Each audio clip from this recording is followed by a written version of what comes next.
जय जिजाऊ जय शिवराय. महाराष्ट्राच्या सर्वाधिक आत्महत्याग्रस्त शेतकऱ्यांच्या अर्थातच यवतमाळ जिल्ह्यामधून मी शेतकरी पुत्र शिवव्याख्याता निलेश सोनटक्के आज महाराष्ट्रातल्या अत्यंत ज्वलंत विषयासह तुम्हा सर्वांचं या व्हिडिओमध्ये मनपूर्वक स्वागत करतोय. तर बांधवांनो, तुम्ही जर शेतकरी असाल आणि महाराष्ट्राच्या शेती माती आणि संस्कृती तुमचं काही जर नातं असेल तर महाराष्ट्राच्या कृषी मंत्र्यांची तुम्ही क्लिप बघू शकता. भांडवली गुंतवणूक कोण करतं? सरकार. शेतकरी करतं का? शेतकरी म्हणतो विम्याचे पैसे पाहिजे, याचे पैसे पाहिजे, मग साखरपुडे करा, मग लग्न करा. हे होते आपल्या महाराष्ट्राचे विद्यमान कृषी मंत्री माणिकरावजी कोकाटे.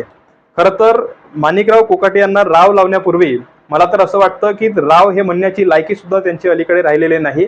मात्र केवळ आपले संस्कार म्हणून हा बोलण्याचा अट्टहास आहे. कारण गेल्या 2 दिवसापूर्वी हे माणिकराव कोकाटे महाराष्ट्राचे कृषी मंत्री या नात्याने नाशिक जिल्ह्यामधल्या शेतकऱ्यांच्या बांधावर दौऱ्यानिमित्त शेतकऱ्यांच्या शेताची पाहणी करण्याकरता गेले होते. आणि हा दौरा करत असताना या दौऱ्यादरम्यान त्यांना एका पत्रकाराने प्रश्न विचारला की कृषी मंत्री साहेब, आपल्या या महाराष्ट्राच्या विधानसभेच्या निवडणुका होऊन आज तब्बल 3 महिने लोटत आहेत आणि या निवडणुका होत असताना, या निवडणुका होऊ घातलेल्या असताना तुमच्याच महायुती सरकारने तुमच्या जाहीरनाम्याच्या मुद्दा क्रमांक 3 वर सांगितलं होतं की आम्ही या महाराष्ट्रातल्या शेतकऱ्यांची संपूर्ण कर्जमुक्ती करू, त्यांची कर्जमाफी करू, अशा प्रकारचं आश्वासन तुमच्या सरकारने दिलं होतं. मात्र साहेब, आज तब्बल 3 महिने लोटलेले आहेत, तुमचं सरकार या ठिकाणी स्थापन झालेलं आहे, मात्र तरी सुद्धा तुमच्या सरकारकडून शेतकऱ्यांची कर्जमाफी करण्यात आलेली नाहीत. याबाबत तुम्ही काय सांगाल? पत्रकाराने हा प्रश्न त्यांना विचारला आणि या प्रश्नाचं उत्तर देत असताना या कृषी मंत्र्यांनी त्यांना असं सांगितलं की आम्ही कर्जमाफी तुम्हाला देऊन, मात्र कर्जमाफी देऊन तुम्ही करणार काय?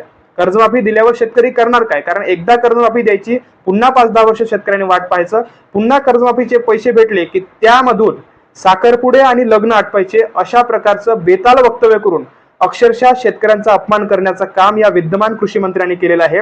खरं तर त्यांच्या या विधानामधून अत्यंत एका विकृत आणि हरामखोर मानसिकतेचं प्रदर्शन या ठिकाणी घडत आहे.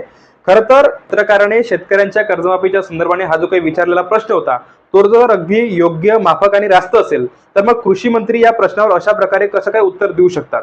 तर त्यांच्या या मगरुरीचं आणि बेतालपणाचं कारण जर आपण शोधलं तर यामागचं कारण म्हणजे त्यांची ही पहिली वेळ नसून दुसरी वेळ आहे बांधवांनो.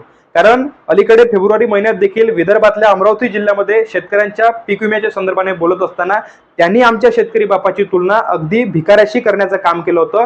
मात्र त्यावेळेस आम्ही शेतकरी पुत्र आणि महाराष्ट्रातला तमाम विरोधी पक्ष त्यांचा निषेध करण्याकरता कुठेतरी कमी पडला. आपण जर त्याच वेळेस त्यांचा राजीनाम्याची मागणी केली असती तर मला तरी असं वाटतं की आज आपल्या शेतकरी बापाचा पुन्हा एकदा जो काही त्यांनी अपमान केलेला आहे तो आज मला वाटतं झाला नसता. मात्र तो आता करण्याचं काम त्यांनी केलंय. म्हणून एक शेतकरी पुत्र या नात्याने मी पहिल्यांदा त्यांचा जाहीरपणे निषेध करतो आणि तुम्ही देखील प्रत्येक मोर्चाच्या माध्यमातून, प्रत्येक संमेलनाच्या माध्यमातून, प्रत्येक परिषदेच्या माध्यमातून त्यांचा अशाच प्रकारे जोरदार निषेध जागोजागी करावा, जेणेकरून ते ज्या पक्षाशी बिलॉंग करतात ते अजितदादा पवार आणि महायुतीचं तमाम सरकार हे त्यांना कृषी मंत्री या त्यांच्या महत्वाच्या पदावरून पायउतार करतील. कारण मला असं वाटतं की जो माणूस आमच्या शेतकऱ्यांप्रती एक विधान सुद्धा नीट करू शकत नाही, चांगली भावना बाळगू शकत नाही, तो व्यक्ती शेतकऱ्यांप्रती कधीही चांगलं धोरण राबवू शकणार नाही. म्हणून त्यांना पहिल्या प्रथम त्यांच्या पदावरून पायउतार करणं गरजेचं आहे. आणि म्हणून तुम्ही सुद्धा अशा प्रकारे निषेध त्यांचा जागोजागी केला पाहिजे, जेणेकरून त्यांचा तात्काळ त्या पक्षामधून त्यांच्या त्या पदावरून हकालपट्टी होईल. एवढंच या ठिकाणी आव्हान करतोय आणि थांबतोय. जय जिजाऊ जय शिवराय जय भीम.